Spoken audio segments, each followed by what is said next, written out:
Pues primero de todo, agradecer a la Universidad de Salamanca que me haya invitado. Además, para mí siempre es una alegría volver a mi aula máter, porque yo empecé mis estudios científicos justamente aquí, ¿no? Como han comentado, pues la carrera de física, incluso la de matemáticas, y guardo bastante buen recuerdo de los años que pasé aquí. Y bueno, lo que me han pedido es que hable sobre cómo se puede conseguir un paradigma sostenible para la economía, ¿no? Esto es lo que me han pedido que hable. Yo en realidad voy a hablar de mis cosas. Con la excusa de hablar de un paradigma sostenible para la economía, lo que voy a hablar realmente es de los problemas que yo siempre hablo, ¿no? Y sobre todo yo, una de las cosas que quiero incidir es la gravedad, profundidad y alcance de los retos que tenemos en todos los ámbitos de la sostenibilidad, pero yo me voy a fijar en los dos que son los que yo estudio, que uno son los problemas ambientales, con el cambio climático como problema destacado, pero no en absoluto el único que tenemos, y el problema de los recursos naturales, ¿no? Y en particular el problema de la energía. Veo mucha gente joven por aquí, me han comentado que algunos los han invitado amablemente a acompañarnos en el día de hoy. Para toda la gente joven que no sabe de qué voy a hablar, os voy a decir que esta charla os va a resultar un poco chocante, por decir lo mínimo. Lo más probable es que os deje en un estado de shock, porque lo que yo os voy a contar es que las cosas son bastante diferentes a como se suelen explicar. Los problemas tienen mucho más alcance y son mucho más graves que lo que generalmente se dice. Y aquí, bueno, pues cualquiera de vosotros que después de esta charla, que teóricamente tiene que durar pues alrededor de una hora, habrá un tiempo para debatir un poco, para hablar, pero también yo lo que os convino, os invito, sobre todo teniendo en cuenta que estamos en una institución universitaria, una institución docente, pues os convino a que investiguéis por vuestra cuenta, que aprendáis, que despejéis vuestras dudas, que no os quedéis con dudas, que veáis hasta qué punto las cosas que os cuento pues realmente son como os las cuento, ¿no? Durante muchísimos años, cuando se ha hablado de la necesidad de hacer una economía sostenible, se ha discutido sobre el concepto de la desmaterialización de la economía. ¿Qué es eso de la desmaterialización de la economía? Obviamente, el gran problema que tiene la actividad económica es que tiene un impacto ambiental en el planeta a nivel de las actividades de extracción de materiales y de uso de energía, pues que es grande.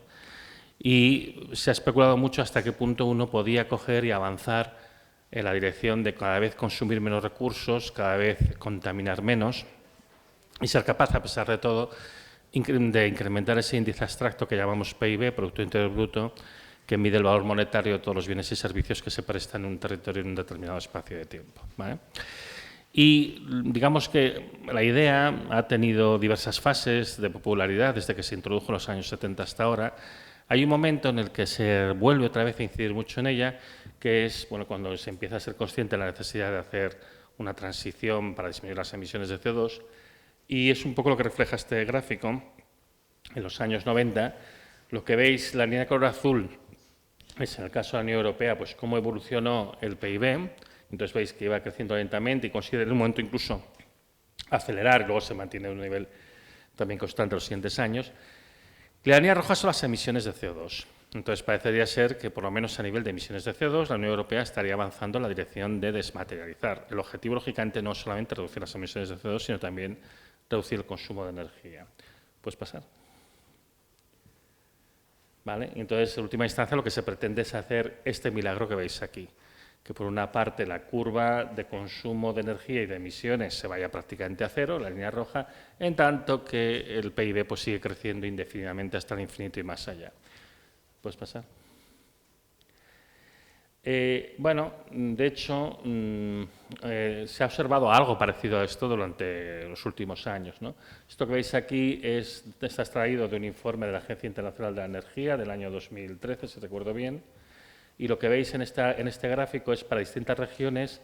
En el eje horizontal, en el eje de las abscisas, lo que vemos es el PIB de las distintas regiones, cómo ha ido evolucionando con el tiempo, en tanto que en el eje de las ordenadas, en el eje vertical, lo que vemos es cuál ha sido el consumo de energía de estas regiones, de todas las fuentes de energía integradas en una única variable, ¿vale? Y lo que se observa, si os fijáis en la línea verde y azul, que son los Estados Unidos y la Unión Europea, se había conseguido que hacia el final de este periodo pues hay incluso pues, un periodo en el que disminuye el consumo de energía, también disminuyó el PIB, porque eso es la crisis del 2008, pero luego pues seguimos avanzando en el PIB, por ejemplo, se ve muy claro en los Estados Unidos, mientras que de hecho se va reduciendo el consumo de energía. Entonces, bueno, pues se consigue cuadrar el círculo, aparentemente, de que se está consiguiendo esto. Claro, esta gráfica pues tiene un truco bastante evidente, que es la línea de color rojo. Corrojo China. Entonces, la manera como se está consiguiendo desmaterializar las economías occidentales es que se está orientando más hacia los servicios, mientras que las actividades más contaminantes y más energéticamente intensivas se desplacen hacia China y hacia otros países. ¿Puedes pasar? De hecho, pues cuando tú coges y cuando hablas, por ejemplo, a nivel de las emisiones de CO2, tienes en cuenta lo que se llama las trade emissions, las emisiones asociadas al comercio, que es básicamente que el coste en CO2 se le impute al que consume el producto final y no al que produce, pues nos damos cuenta de que en ese sentido pues, las emisiones reales de la Unión Europea son hasta un 50% mayores que las declaradas. Y esto es una estimación que todavía es bastante modesta, no contiene todos los procesos, por ejemplo, extractivos en las minas y demás, que también tienen una imputación a nivel de CO2 bastante importante. Ya solo con esto, las emisiones del comercio, ya compensan completamente las reducciones de emisiones de CO2 de la Unión Europea. Entonces, realmente lo que ha pasado es que hemos deslocalizado la actividad hacia China y hacia otros países, que son los que aparecen en azul, y lo que les hemos puesto nuestras emisiones allá. Pero cuando las relocalizas te das cuenta de que en realidad no lo estás haciendo tan bien, o que quizá eres un poco hipócrita. ¿Puedes pasar? En cualquier caso, en líneas generales, como digo, la mejora pues, tiene que ver con esta externalización. Además, este modelo no es un modelo que uno pueda generalizar para el mundo entero, porque en algún sitio se tiene que producir lo que se consume, empezando los alimentos y luego pues, todos los bienes de todo tipo. Los móviles, ordenadores, en algún sitio se tienen que fabricar. No puedes conseguir que todo el mundo se dedique a la provisión de servicios. Alguien tiene que trabajar. Alguien tiene que trabajar con las manos, alguien que tiene que trabajar, digamos, pues produciendo el bien físico que se consume. Además, aquí se produce un efecto habitual y es que nos focalizamos en pocas variables, pero cuando uno habla de impacto, pues hay más impactos biofísicos que son importantes. Hay otros aspectos ambientales que tienes que tener en cuenta, como por ejemplo la contaminación. Entonces, puedes estar mejorando en algunos indicadores y empeorando brutalmente en otros. Los problemas generalmente son multidimensionales y es peligroso caer en el reduccionismo de creerse que controlando unas pocas variables realmente lo estás haciendo bien. Por desgracia, muchas veces las políticas se hacen fijándose en relativamente pocas variables, ¿no? Y bueno, el paradigma más claro de esta ceguera selectiva es la transición energética, el modelo de transición energética del que ahora mismo os hablaré. Pero antes de esto vamos a hacer un pequeño detour, ya que además se ha comentado, que es el Pacto Verde Europeo, el European Green Deal, el Green New Deal o todo esto, ¿no? No es por ganas de hacer publicidad, he cogido esta captura de una página web de Iberdrola, porque coincide que ahí lo explican de una manera muy simple, que me viene muy bien, sobre todo para destacar eso que veis ahí, porque aquí nos están hablando de tener crecimiento sostenible. Entonces, a mí personalmente me parece mentira que 32 años después de las conclusiones de la Comisión Brundtland de las Naciones Unidas, en las que se definió el concepto de sostenibilidad, que la palabra sostenibilidad es una palabra muy manoseada, por desgracia, pero ahí se definió muy claramente lo que es la sostenibilidad, que esencialmente es no hacer las cosas de tal manera que impida que los que vengan detrás de nosotros las puedan seguir haciendo de la misma manera. Y eso en particular lo que implica es no consumir más recursos que los que el planeta puede reponer, no contaminar más de lo que el planeta puede absorber y reciclar y reintegrar, ¿no? Y desde el año 91 se sabe perfectamente que crecimiento sostenible es un oxímoron, es una contradicción en términos. Nada que crezca puede ser sostenible. A pesar de que las políticas económicas y demás están dirigidas todas al crecimiento, se sabe perfectamente que nada puede crecer infinitamente en un planeta finito. Esto es una cuestión de sentido común. Hay una limitación al crecimiento, hay límites al crecimiento. Y el crecimiento en particular no puede ser sostenible en el largo plazo. Llega un momento en el que tarde o temprano chocas contra los límites biofísicos del planeta. Y de hecho, desde esto en realidad de lo que va a ir el resto de mi charla. En cualquier caso, es interesante esta mención al Green New Deal, porque esto, como digo, esta página está bastante bien sintetizado, si puedes pasar. En un apartado más abajo pues, resume bastante bien cuáles son los paradigmas, ¿no? las cosas que uno pretende conseguir a través de este Green New Deal, ¿no? Y entonces, bueno, pues hay cosas que son lógicas, por ejemplo, la lucha contra el cambio climático, conseguir la neutralidad climática, es decir, que las emisiones netas de CO2 lleguen a cero en la Unión Europea hacia el año 2050. Y luego, bueno, pues hay otras cosas que conectan con lo que hemos visto antes, que es reducir el consumo, hacer un consumo eficiente de recursos y energía, que esto nos trae otra vez de vuelta esa idea antigua y bastante denostada de la desmaterialización, que siempre está flotando por ahí. O sea, el hecho de cómo conseguir rizar el rizo y producir sin consumir energía ni materiales, ¿no? Lo cual es un absurdo termodinámico. Pero bueno, vamos a la transición energética. Si puedes pasar, por favor. El modelo de transición energético que se está planteando, esto es lo que estáis continuamente oyendo cuando veis las noticias y demás, todo el discurso que se está haciendo mediáticamente, políticamente, se estructura, pues, como veis, en esta transparencia, ¿no? Tenemos una crisis que es ecosistémica en realidad, pero todo se está focalizando como si hubiera un único problema, que es el cambio climático. Este único problema se pretende abordar de una única manera, que es mediante la descarbonización de la economía. Esta descarbonización de la economía se pretende conseguir mediante una única medida, una única política, que es la implantación masiva del sistema de renovable eléctrica industrial, de sistemas de producción de energía renovable, para ser producido y distribuido en una red de alta tensión, transportado a grandes distancias para llevarlo a centros de consumo, muchas veces lejanos del lugar de producción. Bueno, este único problema, que solo se puede abordar con una única estrategia que consiste de una única metodología, tiene el problema enorme de que es un enfoque enormemente reduccionista. Pues los problemas en la realidad son bastante más complejos, ¿no? Y este reduccionismo es peligroso. Y este reduccionismo, de hecho, nos está llevando a una situación que es bastante desfavorable. Y el problema es que las políticas que se emprenden siguen insistiendo en ir en esta dirección. El planeta tiene muchos límites, tanto ambientales como de recursos, y todos ellos tienen que ser tenidos en cuenta a la vez de manera holística cuando se abordan estos problemas. Y hasta aquí es la parte buena de la charla. Ahora viene la mala. Después de la mala viene la peor, pero tampoco os preocupéis. Por favor, pase. Bueno, hay que recordar, pues eso, que el planeta no deja de ser una esfera finita, enorme, un lugar precioso, maravilloso, pero que tiene un diámetro aproximado de unos 12.732 kilómetros, de los cuales solo podemos acceder a los 12 primeros kilómetros de la corteza, y eso con el pozo más profundo que se ha llegado a perforar nunca, que lo perforaron los rusos, pero que en realidad a nivel de extracción nos quedamos en los 4, 5, 6 primeros kilómetros, no podemos ir más abajo, y con gran esfuerzo. Si lo miramos desde el punto de vista de la tierra cultivable, si dividimos la tierra cultivable del planeta entre los 8.000 millones de habitantes que somos, nos encontramos que tocamos a 4.000 metros cuadrados por cabeza, que eso está en el límite de lo que puede soportar a una persona cultivando de manera sostenible.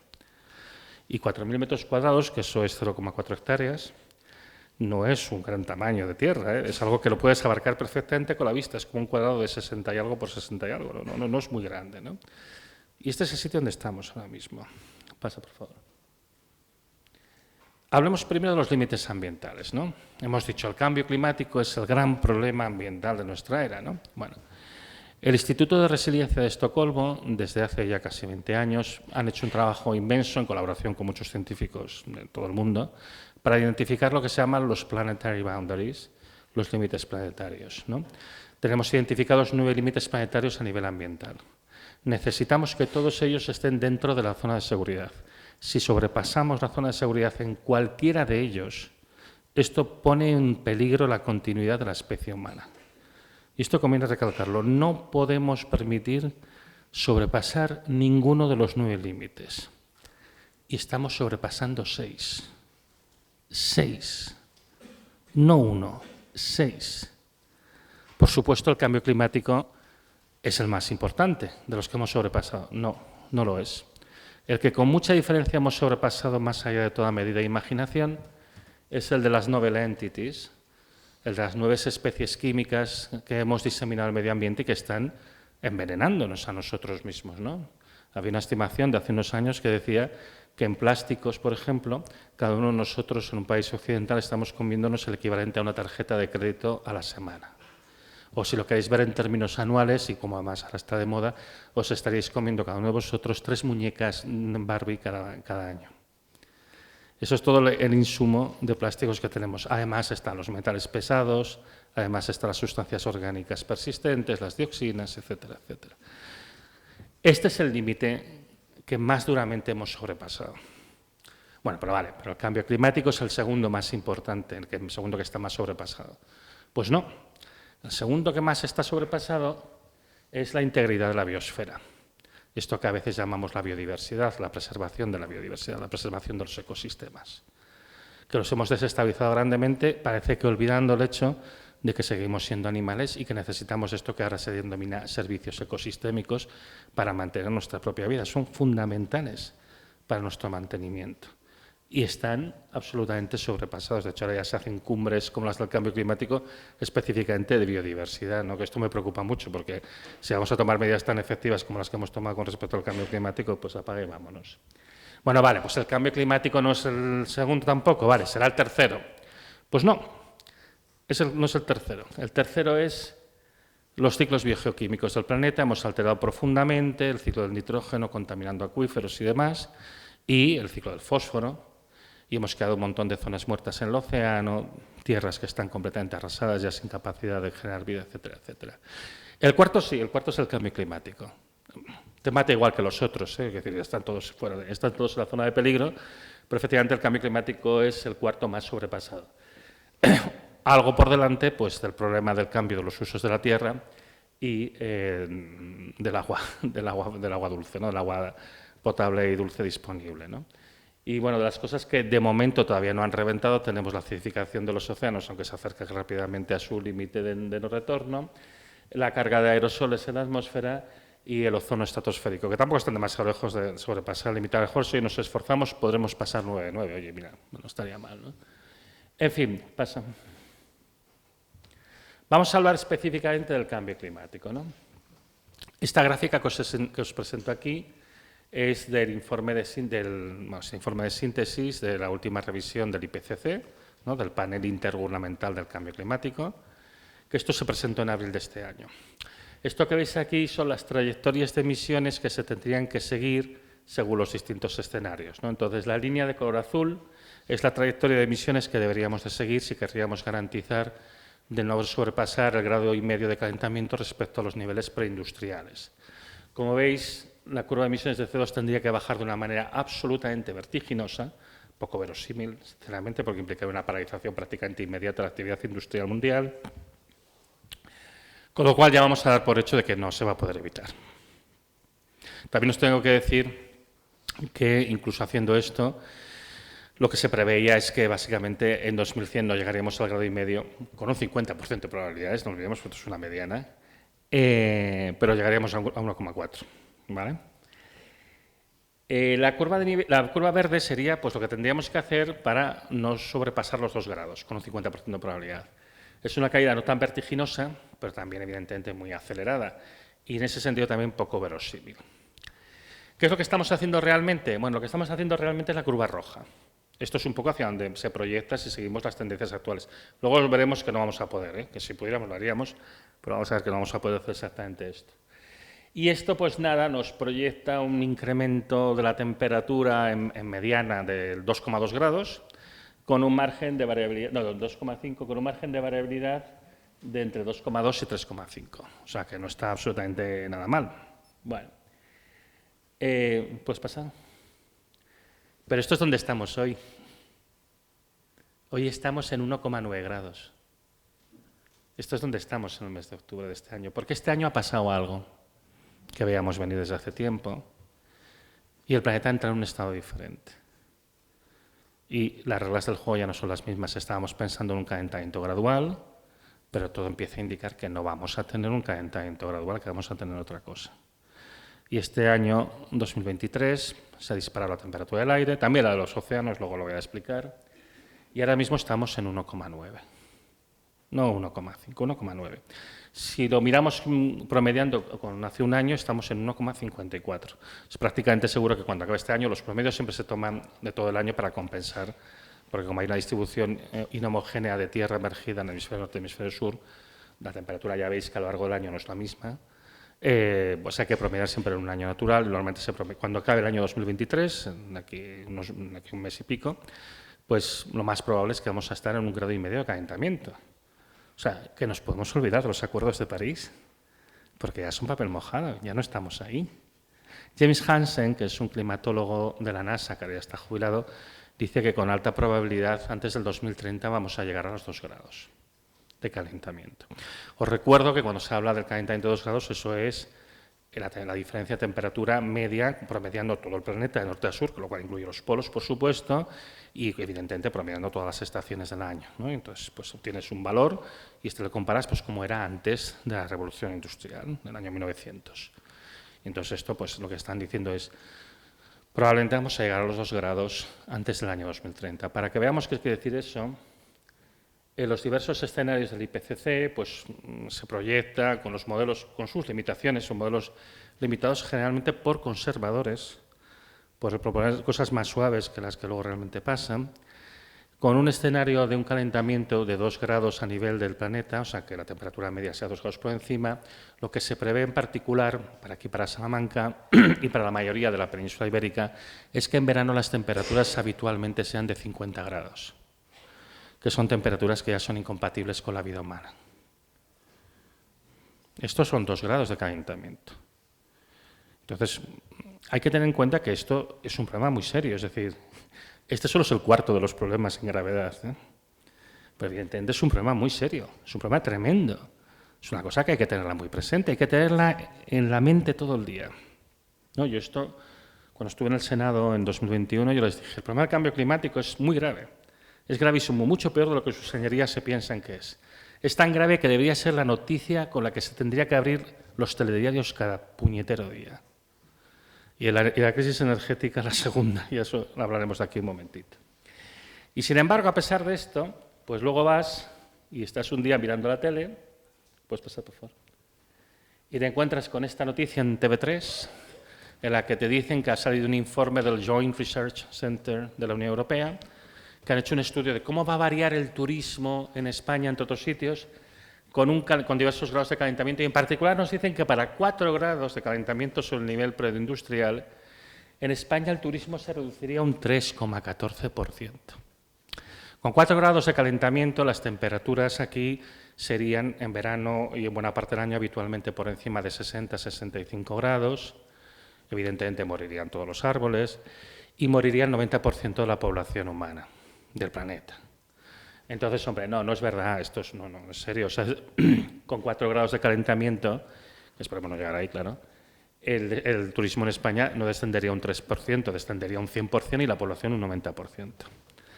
Sin embargo, pues bueno, aquí hay unos señores, seguramente economistas, espero que no haya ninguno en la sala, han hecho, sí, hacemos una proyección. Y, bueno, esto para mí es peor que desinformación, esto es información tóxica.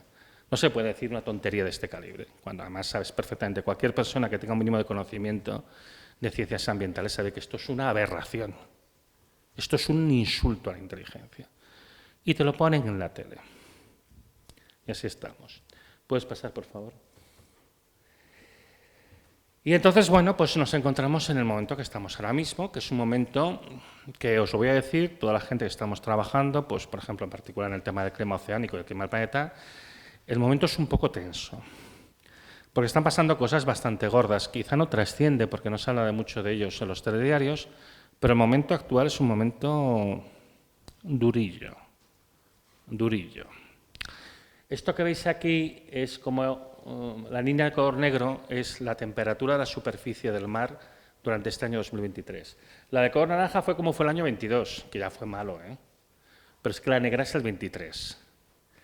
La línea que veis abajo, de oscilación a lo largo del año, esa es el promedio, no preindustrial, porque no tenemos datos de la superficie del mar preindustriales, no, promediados del año 80 hasta el año 2010, porque es la única referencia que tenemos desde que hay satélites. Bueno, o sea que seguramente con respecto al preindustrial ya está algo subido. Y no olvidemos que el mar es la componente lenta del sistema climático, ¿vale? Y es interesante, si os fijáis en el gráfico, pues esas dos líneas de trazos que veis alrededor de la línea negra de abajo, eso es 2 sigmas, más o menos 2 sigmas. ¿No? Aquí supongo que la gente sabe un poquito de estadística, pues donde estamos ahora es 4 sigmas de desviación. Lo cual quiere decir que la probabilidad de que esto pase debe ser como 1 entre 1.000.000, ¿no? Una cosa así, ¿no? Entonces, bueno, esto evidentemente es muy significativo y es bastante preocupante y peligroso porque obviamente va a tener consecuencias. El mar está acumulando una cantidad de energía sin precedentes. Esta energía se tiene que descargar por algún lado y siempre se descarga a través de tempestades, porque no tiene otro sitio para descargarse. Las tempestades que pasan por el mar se intensifican y se vuelven mucho más violentas de lo que serían de otra manera. Y eso nos lleva, aquí me vas a perdonar, pero te voy a ir diciendo de pasar sucesivamente. Esta todavía no, pero bueno. Una de las consecuencias, por cierto, antes de que llegara a eso, que tiene esta acumulación de calor a la superficie del mar es que posiblemente esté conectada, no se sabe aún, ha salido, esto es una cosa que llevamos hablando de ello desde los años 60, pero últimamente ha habido más estudios, y ha pedido particularmente uno con mucho revuelo este año, podría estar asociado con la detención del brazo atlántico de la corriente termoalina, de la corriente de circulación meridional, ¿vale? La corriente de circulación meridional es una corriente marina y que esencialmente garantiza que en Europa pues, haya un clima mucho más benigno que le corresponde por latitud. Yo, por ejemplo, a mis estudiantes una cosa que siempre recuerdo es que París y Nueva York, Madrid y Nueva York están a la misma latitud, pero en Nueva York hay unas nevadas impresionantes en invierno. También es verdad que ellos están bajo la influencia de la corriente Labrador, que es una corriente fría. Pero Francia, Alemania, están a la misma latitud que Canadá. Fijaos bien en el mapa. Y sin embargo, el clima en Europa es mucho más benigno. Es gracias a esta corriente, que es un brazo de la corriente del Golfo, que se separa, circula hacia la zona de Noruega prácticamente, y en el proceso va liberando un montón de calor y de humedad que va hacia Europa y que garantizan que Europa sea un sitio más benigno, más habitable. Esta corriente podría estarse deteniendo. No lo sabemos a ciencia cierta, pero tenemos cada vez más indicios que apuntan hacia ello. Si se detiene, pues Europa va a tener un clima mucho más inhabitable de lo que lo tiene actualmente. Ya no solo por la disminución de la temperatura, porque en un contexto de cambio climático caería, pero probablemente no tanto, pero seguramente por la disminución de la humedad. Por cierto, ya sabéis que hay una sequía tremenda en Centro Europa este año y el año pasado, ¿no? Que el Rin, por ejemplo, en algunas zonas ya ha dejado de ser navegable y demás. Bueno, pues algo de esto hay. Y ahora sí, ahora viene el festival. Cosas que han pasado este año, bueno, pues nada, este es el típico río de granizo y de agua de todos los veranos en Milán, ¿no? Esto, cualquiera que ha estado en Milán pues lo sabe, que esto es lo que pasa cada año. O, bueno, esto por no contar de los 750 tornados que hemos tenido en Europa, 3 veces más de lo habitual. O, la siguiente, pues nada, este es el típico reventón térmico en Suiza que mata a 3 personas en verano, lo que suele pasar, vaya. O, la siguiente, pues el típico tornado en Berlín, ¿no? ¿Quién ha estado en Berlín con un tornado? O sea, bueno, las cosas normales, ¿no? De todos los años. O, ya siendo un poco menos sarcástico, pasa por favor. Esto que veis aquí en la imagen de la izquierda es la tormenta Daniel, que venía de arrasar Grecia, que luego os comentaré qué hizo en Grecia. Esta tempestad, una tempestad bastante profunda, bien estructurada, pasa por una zona del Mediterráneo que tiene una temperatura anómala, 3 grados por encima de lo normal. A partir de unos 27-28 grados, una tormenta convectiva, fuerte, estructurada, se puede intensificar igual que hace un huracán. Y es exactamente lo que hizo Daniel.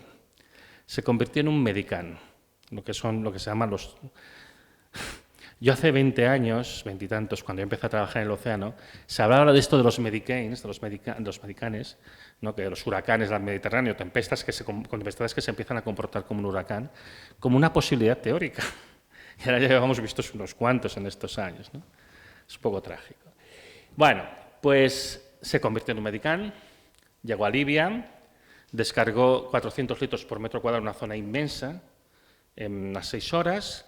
Es una zona que que está arrasada por la guerra continua que hay en este país. Reventaron 2 presas, se generó una ola gigante que llegó a esta ciudad, no me acuerdo el nombre, arrastró casas enteras llenas de gente al mar, 13.000 muertos, 10.000 desaparecidos y, ¿puedes pasar, por favor? Y así es como quedó el desierto del Sáhara después, para que os hagáis una idea de la cantidad de agua que cayó. Bueno, esto evidentemente todo ha sido absorbido y ha fluido hacia el mar. ¿Cuánto tiempo os creéis que falta para que pase esto aquí? ¿Cuánto tiempo pensáis que falta? Que nos venga algo de este estilo. Llamaré Arán, por ejemplo. Este es el tipo de cosas en las que tenemos que estar pensando. Nos tenemos que estar preparando para esto. Porque ya está pasando cerca de nosotros. Que no nos pase como la COVID. Uy, está en Italia, los italianos, pues... En Grecia, la tormenta Daniel, antes de convertirse en un medicán, arrasó básicamente las tierras de ese país. Hubo una precipitación de 1.000 litros por metro cuadrado en 2 días, que es casi el doble de lo que cae aquí en un año. Pues ahí cayeron 1.000 litros. Y entre lo que ha dejado anegado y las escorrentías, ha arrasado el 25% de las tierras de cultivo de ese país y van a tardar años en recuperarse. Bueno. Pero esto no hemos acabado, el año no ha acabado, seguimos. Esto es Acapulco, ¿no? Supongo que eso lo habéis visto en las noticias. Una tormenta tropical que está al lado de la costa de México en el Pacífico. Además, sigue una trayectoria completamente inusual. Una tormenta tropical no es un paseo en barca, pero bueno, es una tormenta, punto. ¿Vale? En 24 horas, los modelos numéricos no fueron capaces de preverlo, pasó por encima de una zona del mar a 31 grados centígrados, que no debería estar esa temperatura en esta época del año, y nada, se convirtió en un huracán de categoría 5, la máxima posible, con vientos de 260 km por hora con rachas de 310. Si os fijáis en estos edificios, toda la cubierta ha saltado, todos los cerramientos han saltado. No se sabe cuánta gente ha muerto aquí, los destrozos que ha hecho evidentemente son cuantiosos. En Acapulco, que además como es la zona del Pacífico, no es tan habitual que lleguen este tipo de tempestades, llegan, pero no es tan habitual. Pero, seguimos, esto es lo que hizo la tormenta Ciarán en Escocia el otro día. Esa tormenta al final ha pasado por el Atlántico, podría haber venido aquí, ¿eh? Esto depende de cuestiones azarosas que ninguno de nosotros controlamos. Esto podría haber venido aquí. Hombre, en Salamanca no hubiera llevado el nivel del mar a las casas, ¿vale? Eso está claro. Pero evidentemente hubiera causado unos destrozos importantes. Estamos hablando de una tempestad que lleva a tener vientos de 200 y más kilómetros por hora. Entonces, bueno, todo esto es para recordaros que el problema del cambio climático, que a veces lo vemos un poco lejano, un poco distante, se habla, sabemos tal, hemos entrado en una fase completamente nueva. Y esto es importante decirlo porque esto el IPCC le va a costar tiempo integrarlo y aceptarlo, y los políticos ni te explico lo que les va a costar aceptarlo. Pero esta es la situación que vivimos, la situación que tenemos que gestionar y la situación a la que nos tenemos que adaptar. Porque si no nos adaptamos, pues vamos a sufrir sus consecuencias. Bueno, comparado con esto, lo que viene después de la charla es suave, aunque también es preocupante. ¿Puedes pasar, por favor? El otro problema que tenemos es que nos estamos quedando irremisiblemente sin energía. Esto tampoco nadie os lo ha contado. El primer problema que observamos pues es que hay básicamente la extracción de petróleo, de gas, de carbón, de uranio, está dejando de ser rentable. Esto es una cosa que hace 50 años que se sabía que iba a pasar en este momento, a principios del siglo XXI. Se sabía perfectamente que iba a pasar y simplemente está pasando. Esto que veis aquí son las inversiones de las compañías petroleras, del conjunto de las compañías petroleras del mundo, a lo largo de los últimos años. Multiplicaron prácticamente por 5 el esfuerzo en upstream, en búsqueda y puesta en explotación de los yacimientos de petróleo, hasta el año 2014. A partir del año 2014, como veis, con escalones ha ido bajando, ¿vale? Esto se debe al hecho, no voy a entrar en discutir en detalles porque tampoco hay tiempo, de que esencialmente, incluso con barriles de petróleo a $110, estas compañías están perdiendo dinero. El tipo de yacimientos que quedan, pues cada vez son menos rentables. Se sigue buscando yacimientos de petróleo, se siguen encontrando, se siguen poniendo en explotación, pero mucho menos que antes. Pensad que hoy en día, cada año se encuentran aproximadamente el equivalente a 5.000 millones de barriles de petróleo, pero el mundo consume 36.000. Consume 7 veces más cada año. Entonces, obviamente, esto que lleva pasando desde 2014 ha de tener forzosamente consecuencias ya y, por supuesto, que las tiene, ¿no? Ya hemos tocado el máximo de extracción de petróleo. Si miramos el petróleo crudo convencional, que es el petróleo más versátil, el que sirve para hacer más cosas, fue en el año 2005, hace 18 años, en 70 millones de barriles diarios. Ahora estamos por los 60, ha caído un 14%. Esto tampoco ha salido en las noticias, pero es una cosa que se sabe. Tú miras los datos y lo sabes. Y si con todas estas cosas que se han añadido, que se parecen más o menos a petróleo, lo que llaman petróleos no convencionales, pues bueno, pues el petróleo convencional más eso, pues bueno, aguantó hasta el 2018. Y en noviembre del 2018 marcamos el máximo que jamás habrá de extracción de lo que se llama crudo más condensado, en 84,2 millones de barriles.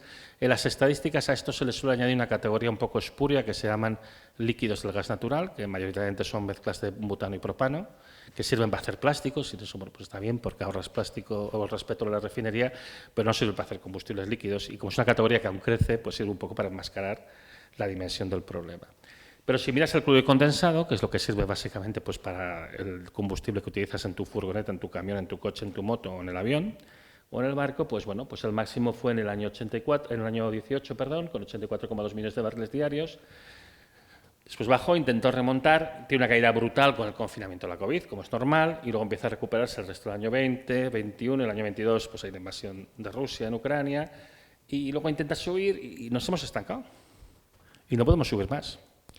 Pero es que además todos los modelos de previsión apuntan que esto va a seguir bajando. Ahora mismo estamos a un 3 y pico por ciento por debajo de los niveles del 18 y lo más probable es que este año acabemos, porque estos datos son de junio, que acabemos pues, un 5, un 6, quizá un 7% por debajo de los niveles del 18. Pues cada previsión es que esto va a seguir bajando. Incluso la previsión que aquí hace el Departamento de Energía de los Estados Unidos, que es la curva roja, no es excesivamente optimista. Ellos piensan que podemos crecer, pero no es demasiado optimista. Pero en realidad parece que los tiros van por otro lado. Esta es una gráfica del informe del año pasado, pero es muy parecida a la de este año, de la Agencia Internacional de la Energía, el escenario que ellos llaman de cero neto en el año 2050, que por lo que se ve es el que se parece más a lo que va a pasar. Según la Agencia Internacional de la Energía, no va a haber ningún problema con la energía, porque lo que se está produciendo es un pico de demanda, es decir, estamos consumiendo menos petróleo porque queremos consumir menos petróleo. Estoy seguro que vosotros queréis consumir menos petróleo, y menos carbón, y menos gas, y menos de todo. Entonces es un pico de demanda, porque si no, tendrían que aceptar que la teoría económica clásica no funciona. Por la teoría económica clásica, oferta y demanda tienen que estar perfectamente compensadas. Y aquí lo que se está asumiendo es que todo lo que falta de energía de esto pues se está compensando con mayor eficiencia por una parte y energías renovables a tope, que ahora hablaremos de ello. Lo curioso es que estas curvas se parecen mucho a lo de los modelos geológicos que hace 50 años que tenemos, que nos dicen cómo iba a caer la producción de petróleo y de gas. Esto se parece bastante, nos parece como que las previsiones curiosamente pues coinciden bastante con lo que cabía esperar. En el caso del carbón yo creo que le pone una caída demasiado rápida porque esto a Europa no le interesa tanto y a Estados Unidos no le interesa tanto, pero en cualquier caso se esperaba esto. Y esto es un poco el escenario que esperábamos, esto es lo que nos esperábamos. Y esto va a ser la previsión para los próximos años. Vamos a disponer cada vez, no sé si exactamente a este ritmo tan acelerado, un poco más lento, pero vamos a ir disponiendo de cada vez menos petróleo, gas y carbón cada año. ¿Puedes pasar? Y de uranio. Estos son los datos de extracción de uranio. La Agencia Internacional de la Energía es muy reacia a hablar del uranio. De hecho, en el último informe cometen la vergüenza habitual de ni mencionar la palabra, aunque que yo sepa es el combustible con el que funcionan las centrales nucleares, de las cuales sí que hablan. Estos son los datos de la extracción de uranio mundial hasta el año 22, hasta el año pasado. Y como podéis ver, el máximo de extracción fue el año 2016 y desde entonces pues, ha caído un 23%, cosa que además también se sabe perfectamente, coincide con los modelos geológicos de agotamiento, esto ya sabíamos que iba a ser así. ¿Puedes pasar, por favor? Los CNIs de producción, por tanto, de las materias primas no renovables, pues estaría el petróleo en el 2005, si hablamos de petróleo crudo convencional, 2018 si hablamos de todo, representaba el 30,9% de la energía primaria mundial. El carbón todavía el último año sube un poco, está desde el 2014 que no sube gran cosa, pero está ahí. Todavía quizá no ha llegado a su máximo, representa el 24,4% de la energía primaria mundial. El gas se sabe que va a llegar al máximo en esta década, posiblemente en este lustro, representa el 26,9% de la energía primaria mundial y el uranio claramente ha llegado al máximo en el año 2016 y representa el 4,3% de la energía primaria mundial. El cenit conjunto de todas las fuentes de energía no renovables, hasta ahora, digamos, parece que fue el año 2019, con 517 exajulios, el 89% de la energía primaria mundial. Estamos hablando de las fuentes que proporcionan el 89% de la energía primaria mundial, porque os dais cuenta del reto tan enorme que tenemos por delante. En la actualidad habría caído un poquito, bueno, en la actualidad hasta el año 2021, todavía tengo que revisar los datos del 22, en 515 exajulios y el 87% de la energía primaria mundial. No sé si aún podremos remontar un poquito y recuperar los niveles del 19, lo veo difícil, pero ya veremos. Pero en todo caso está claro que ya estamos tocando los máximos. Es importante recalcar, porque a veces la gente con el tema del agotamiento de los combustibles fósiles de uranio, pues tiene tendencia a decir, bueno, pero ¿cuándo se acaba el petróleo? ¿Cuándo se acaba? No, el problema no es cuándo se acaba, el problema es cuándo llegas al máximo, y al máximo parece que más o menos ya estamos ahí. Y luego sigue un proceso que se estira y se alarga durante años, incluso décadas, de caída progresiva, es decir, que cada año vas teniendo menos. Entonces, esto no se acaba de hoy para mañana, hoy tienes y mañana no, esto no es como abrir una barrica de vino y haces fluirlo con un grifo y vas dejando que baje, no. Tú lo que haces es, bueno, pues empiezas con una curva de descenso. Esto yo siempre lo comparo con una persona a la que le están reduciendo el sueldo. Imaginaos que tú cobras un sueldo y cada año te lo bajan, qué sé yo, un 2 o un 3%. Entonces, tú lo que notas es que cada vez vas cobrando menos, pero sigues cobrando, no pasa nada, sigues teniendo dinero, pero cada vez cobras menos. Y como es lógico, cada vez te cuesta más llegar a final de mes. Todo se te hace más caro y tienes que empezar a renunciar a algunas cosas. Bueno, pues esta es la situación con la energía no renovable. Nuestro sueldo energético ha empezado un proceso de descenso y va a seguir descendiendo en los próximos años. Y no hay nada que podamos hacer para evitarlo, porque es un proceso físico y geológico. Pasa, por favor. Ahora mismo lo más preocupante es lo que está pasando con el diésel. Entre que no se ha invertido en refinerías y entre que el petróleo crudo es el más adecuado para producir diésel, nos encontramos que la producción de diésel tiene problemas. Aquí estos son datos mensuales de producción de diésel. Hasta el 2005 iba subiendo bien, el 2005 cambia un poco de tendencia, llega el año 2008, la crisis cae, empieza a recuperar el 2010, sigue subiendo, pero ya le cuesta más. Y desde el 2015 al 2017 pues se mantiene más o menos en una meseta, pues alrededor de los 26 millones, un poco más, de barriles diarios de diésel, ¿vale? Y ya a finales del 17, principios del 18, empieza a bajar, cae el 19, el 20, claro, se estrella con la pandemia, 21 recupera algo, 22 está ahí haciendo un esfuerzo enorme, se saca todo lo que hay en los almacenes para intentar maximizar la producción de diésel, pero ya se ve que había un problema, y hasta ahí llegamos. Y desde diciembre del 22, ¡pum!, caída del 25% respecto a los niveles máximos del 2015. Hay ahora mismo decenas de países en el mundo que están racionando el combustible. Es decir, que aquí no se raciona el combustible, no quiere decir que no falte diésel. En Argentina se han quedado sin combustible las gasolineras la semana pasada. Se va a perder parte de la cosecha porque no tienen diésel para mover los tractores y los camiones. Es un país que produce petróleo y hay países que producen petróleo que están racionando, digo ya los que no lo producen. No, por ejemplo, Venezuela está racionando el acceso a los combustibles, México, Irán, Nigeria, que es el principal proveedor de petróleo de España, que está en emergencia alimentaria desde marzo de este año, que suspendieron todos los vuelos domésticos porque no tienen queroseno, no pueden disponer, y que la gasolina sube por las nubes, que están sufriendo apagones continuos. Este es el mundo en el que estamos viviendo. Y el diésel es la sangre de nuestro sistema económico. Diésel quiere decir transporte, quiere decir minería y quiere decir agricultura. ¿Cuánto tiempo creéis que va a tardar antes de que esto nos llegue a nosotros? Europa está arrancando con todo el diésel que puede en el mundo y lo podemos comprar mientras la gente confíe en el euro como una moneda fuerte. Pero si esto no se resuelve y sigue cayendo, y en principio pues no es previsible. Yo hace años que hablo de esto. Esto era una cosa que se veía venir por la composición química del diésel, era previsible que iba a pasar esto. ¿Cuánto tiempo creéis que falta para que empiece a haber razonamiento de diésel aquí? ¿Qué consecuencias creéis que va a tener? Pues es el tipo de cosas en las que tendríamos que estar pensando. Pasa. Y esta era la parte buena de la charla. Hablemos de la energía renovable, porque es la solución, ¿no? Bueno, pues la energía renovable, aunque nadie lo dice, también tiene límites. Para empezar, geofísicos. Resulta que después de haber instalado cientos de aerogeneradores en el Mar del Norte, nos encontramos con datos reales que la producción de electricidad de estos aerogeneradores es un 20% inferior a la esperada, porque estamos viendo que se producen efectos de interacción a centenares de kilómetros de distancia, que esto nadie se lo esperaba. ¿Nadie se lo esperaba? Pues no, un grupo de científicos de la Universidad de Valladolid, con los que yo colaboro, que a veces siempre he estado de acuerdo con lo que ellos decían, y avisaban hace 11 años que en realidad toda la energía que podemos extraer de la atmósfera es la que está contenida en la capa límite planetaria, que es lo que rodea, pues básicamente la superficie sólida. Si haces un aerogenerador más alto, fantástico, subes la capa límite porque es la zona de transición entre las altas velocidades de la alta atmósfera a la adaptación a la rugosidad que tú induces con tu superficie sólida.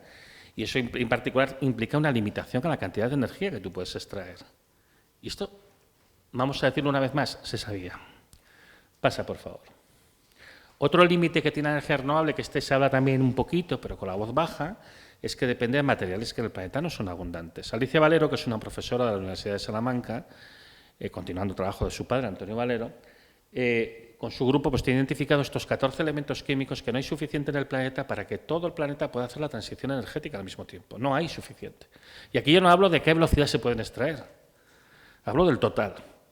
Y en particular pues nos encontramos que no hay suficiente plata ni telurio para hacer las placas fotovoltaicas. La plata está convirtiéndose en un problema dramático ahora mismo.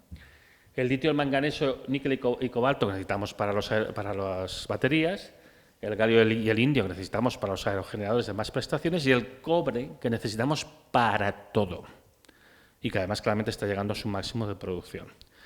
Y este es otro de los límites que tiene el sistema de renovable eléctrica industrial por el que hemos apostado todo. Pasa, por favor. Luego está otro problema, que es la dependencia de los combustibles fósiles de todos estos sistemas, ¿vale? Y que, bueno, que están haciendo que a lo mejor no sean rentables, que a lo mejor no se pueden hacer. Y particularmente dramático es la misma situación con la eólica. No sé si estáis siguiendo todo lo que está pasando, pero es una situación dramática.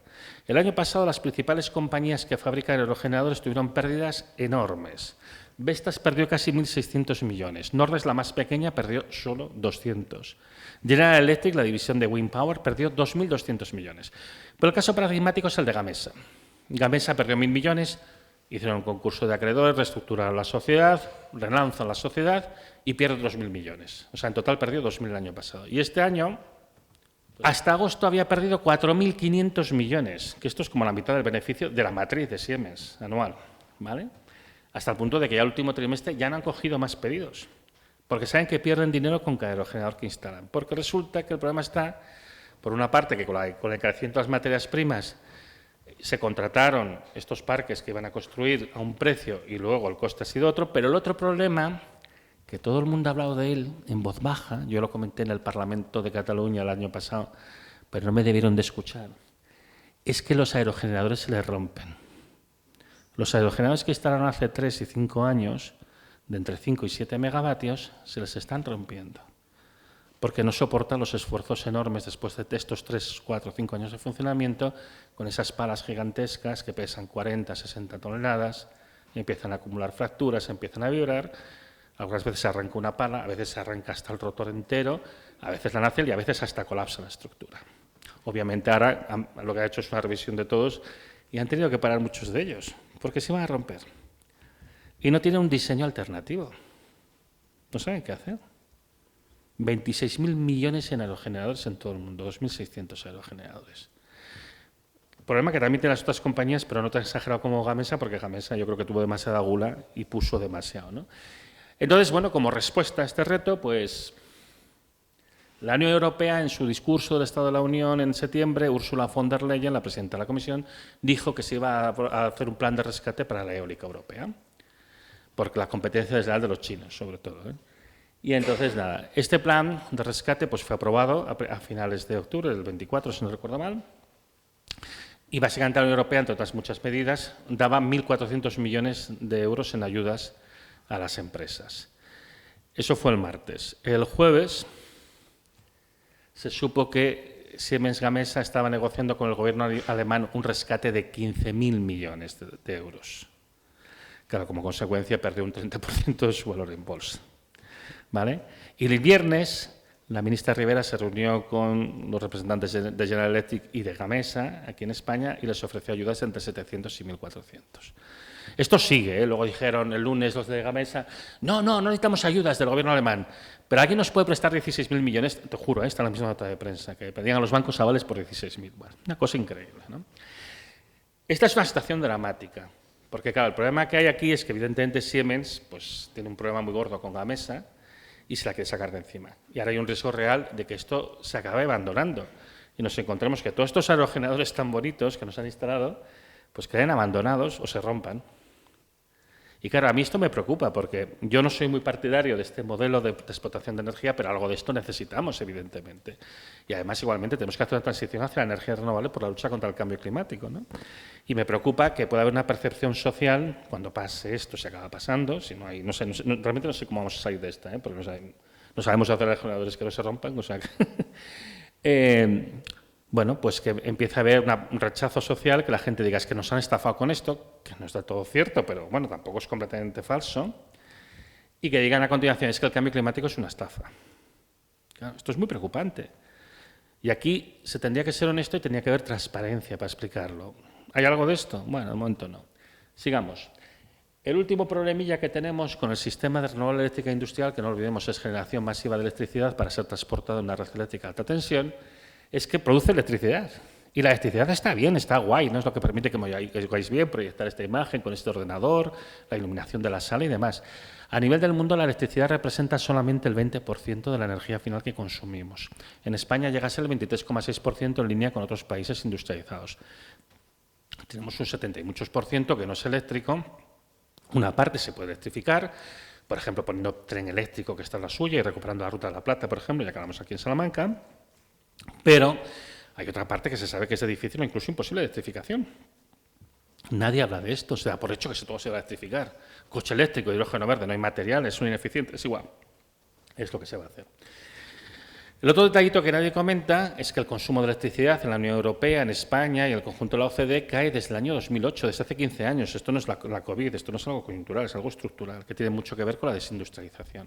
Y tenemos que instalar un montón de sistemas cuando no sabemos exactamente cómo vamos a consumir esta electricidad.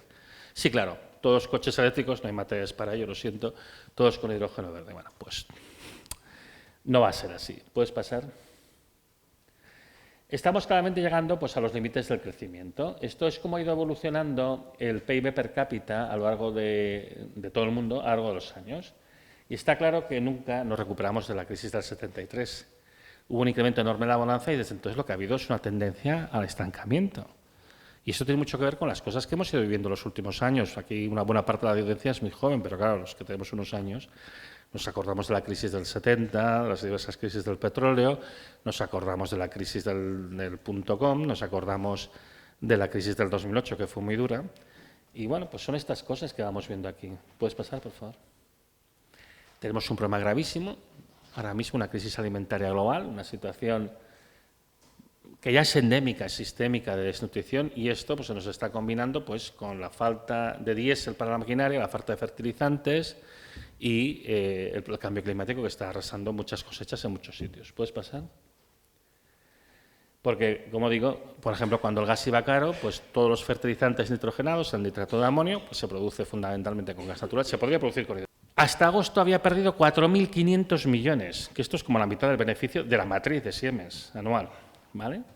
Hasta el punto de que ya el último trimestre ya no han cogido más pedidos, porque saben que pierden dinero con cada aerogenerador que instalan. Porque resulta que el problema está, por una parte, que con el encarecimiento de las materias primas se contrataron estos parques que iban a construir a un precio y luego el coste ha sido otro, pero el otro problema, que todo el mundo ha hablado de él en voz baja, yo lo comenté en el Parlamento de Cataluña el año pasado, pero no me debieron de escuchar, es que los aerogeneradores se les rompen.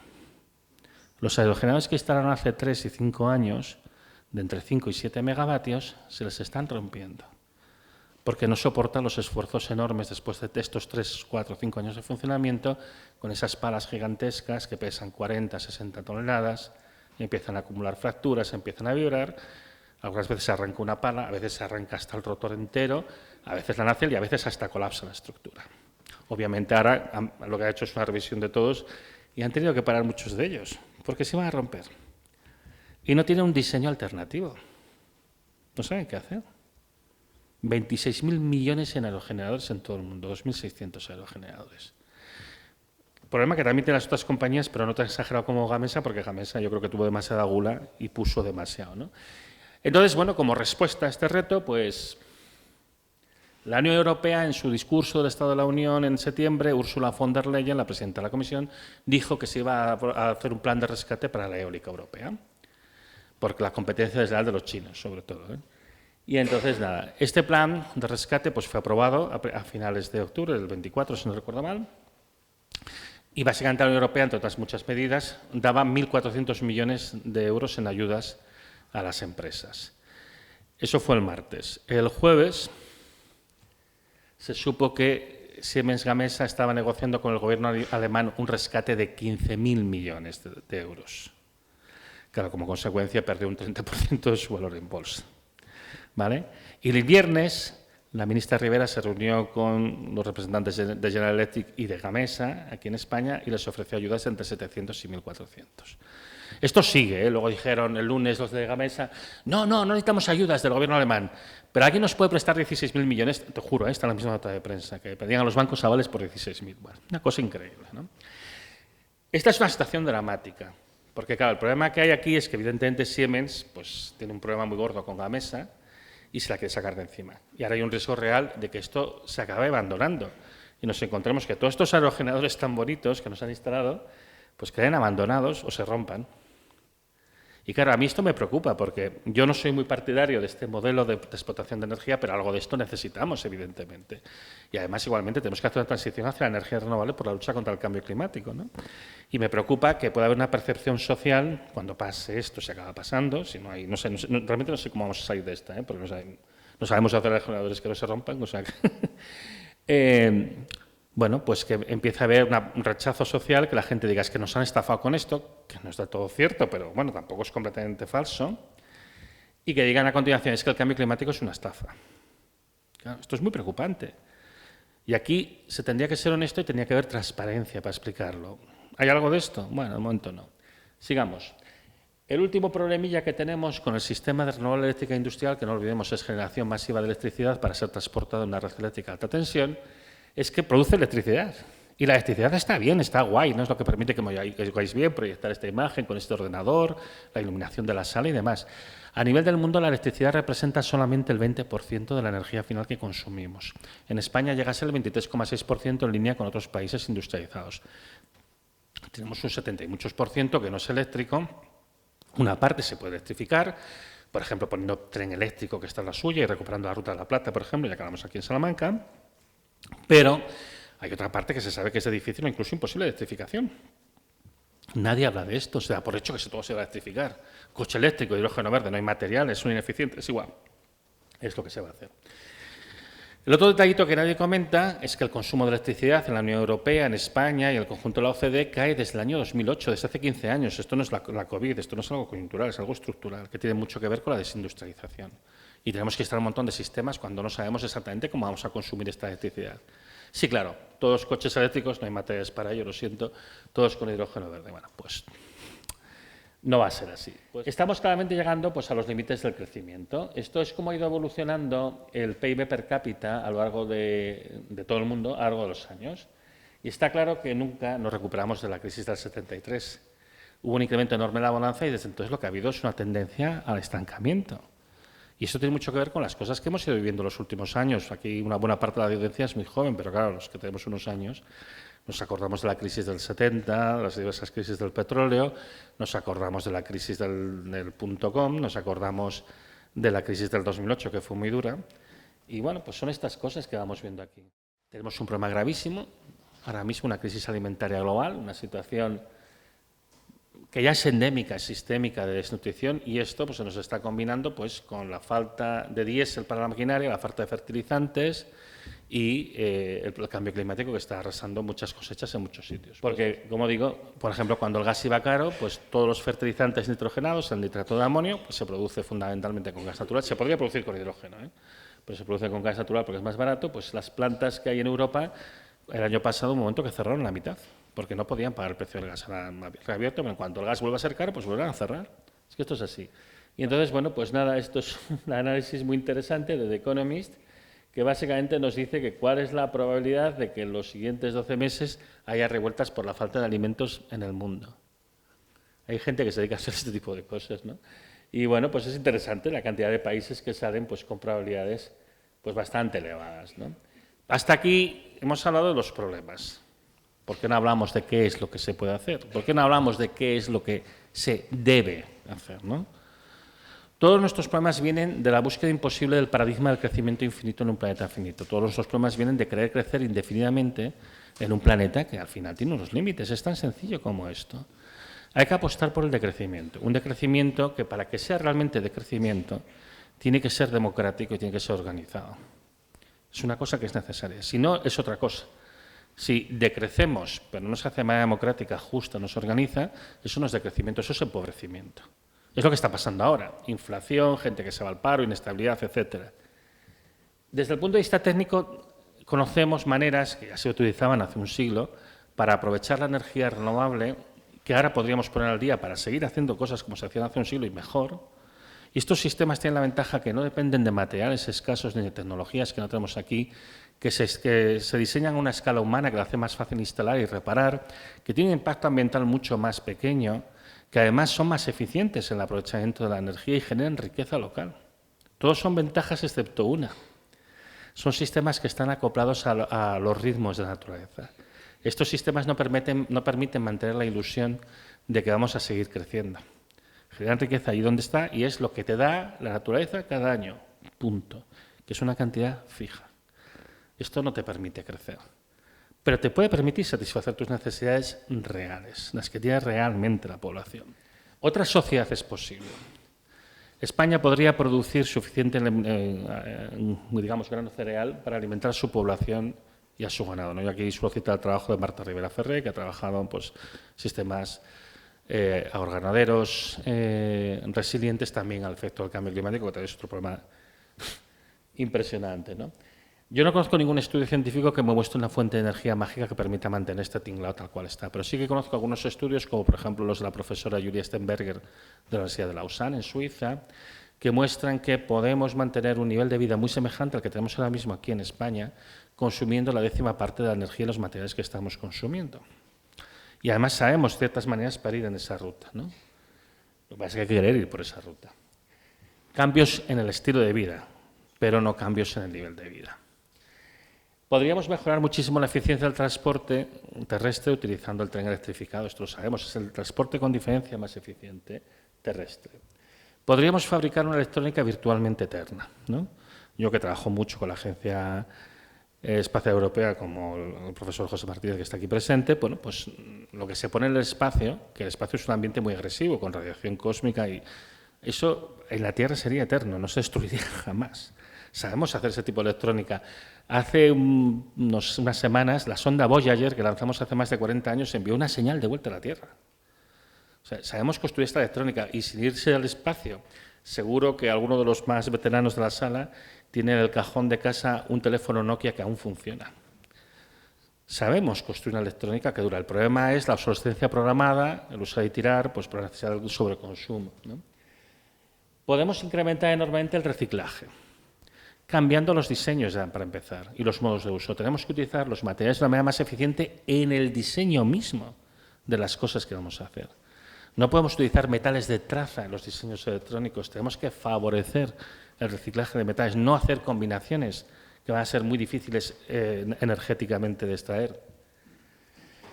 Podemos reducir el volumen de los residuos y fomentar el reaprovechamiento. Antes que el reciclaje, tiene que haber siempre pues, el reaprovechamiento, antes del reaprovechamiento, la reutilización. Esto es una cosa que se sabe perfectamente. Y antes de todo, la reducción. Entonces, esto es una cosa que podríamos hacerlo tendiendo a ese ideal de la economía circular, al que nunca llegaremos. Siempre habrá cierta pérdida por tasa antrópica, pero es algo que podemos mejorar muchísimo respecto a los niveles actuales. Y por último, referente al problema de la población, porque es evidente que el planeta no tiene una capacidad de carga de humanos infinita tampoco, bueno, pues sabemos que tenemos que contener la población, no sabemos cuál es el nivel sostenible, pero de hecho sabemos cuáles son los métodos más eficaces para conseguir, porque se ha visto en muchos países que es lo que mejor funciona, que es fundamentalmente la alfabetización, la educación y el empoderamiento, me dice, la emancipación de las mujeres, que las mujeres tengan derecho a decidir sobre su vida reproductiva, que tenga libertad reproductiva, cosa que igualmente es una cuestión de justicia, ¿no? Por terminar, la desmaterialización total de la economía que se ha propuesto desde hace décadas, pues es una entelequia absurda, esto no va a pasar. Desde el punto de vista termodinámico es imposible que esto se pueda aplicar a nivel de todo el planeta. En algunos sitios pueden consumir menos porque los productos se hacen del otro lado, ¿no? En un sistema que está orientado al crecimiento siempre va a aumentar el consumo de energía porque la energía es la capacidad de hacer trabajo y, por tanto, lo que tú ahorres otro lo utilizará para conseguir un beneficio económico porque hará un trabajo y ganará un dinero con esto. La deslocalización, como digo, tiene más que ver con, la desmaterialización tiene más que ver con la deslocalización y el empobrecimiento, que es una realmente ganancia de eficiencia. Los indicadores que se utilizan son incompletos y sesgados. Toda esta idea de que vamos a hacer una economía más eficiente en el Green New Deal no tiene ningún sentido. Esto no tiene ningún sentido. Y lo más importante, que es lo que ha dado más tiempo en esta charla, es que ahora mismo estamos chocando con muchísima dureza, de una manera realmente terrible, contra los límites biofísicos del planeta, tanto los ambientales como los materiales. Y esto lo que está garantizando es que vamos a ir a una situación de contracción económica duradera. Entonces, lo que tenemos que hacer es planificar una economía que no necesite del crecimiento, que se pueda adaptar a una situación de decrecimiento, sin generar paro, sin generar miseria, que es como los sistemas que tenemos actualmente. Lo cual, por cierto, significa el fin del capitalismo, que esto es un tabú, esto no se puede hablar. Pero esta es la realidad, es decir, no podemos mantener lo que requiere el crecimiento es esencialmente el sistema capitalista en sí mismo. Y bueno, se supone que estamos en un aula universitaria y que aquí podemos hablar de todo libremente y podemos discutir siempre que sea de una manera moderada y razonable. Entonces, pues no puede haber tabús. Y lo que no puede ser es que no podamos decir pues la cosa clara de que necesitamos superar el capitalismo. No se trata de destruirlo, se trata de ir más allá. Tampoco se trata de ir al comunismo. El comunismo es un sistema productivista tal y como lo hemos conocido y tiene los mismos problemas que el capitalismo y además en los sabores que lo hemos conocido pues estamos hablando de sistemas autoritarios y bueno, pues que no democráticos que obviamente pues son todavía menos ideales. Tenemos que ir a un sistema diferente que vivan y que vivan el planeta, que tengan en cuenta la necesidad de integrarnos dentro de los límites del planeta. La única estrategia sensata es un decrecimiento real, un decrecimiento planificado, un decrecimiento democrático en las naciones opulentas como son la nuestra. En otros países necesitarán crecer para alcanzar un nivel adecuado, pero nosotros claramente tenemos que reducir para ser realmente sostenibles, y esta es la esencia real de la sostenibilidad. Gracias por vuestra atención.